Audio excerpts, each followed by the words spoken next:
What's up guys? Bibidyohan ko lang itong X-Force namin dito sa showroom. Ayan. Lahat pala ng X-Force natin ay naka two-tone paint. Black yung roof. And then ito naman ay yellow plus black. Meron din tayong white and black. Ayan. Maganda ng X-Force nito sapagkat ito ay malawak. Yung legroom tsaka headroom. Naka leather seats na rin siya. Apple CarPlay wireless. Wireless charger na rin siya.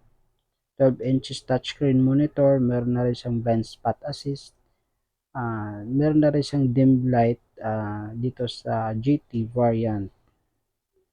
Maging dito sa legroom ng passenger seat, napakaluwang, may air vent na rin. Maganda nito yung LED, yung daytime running light, maging headlight.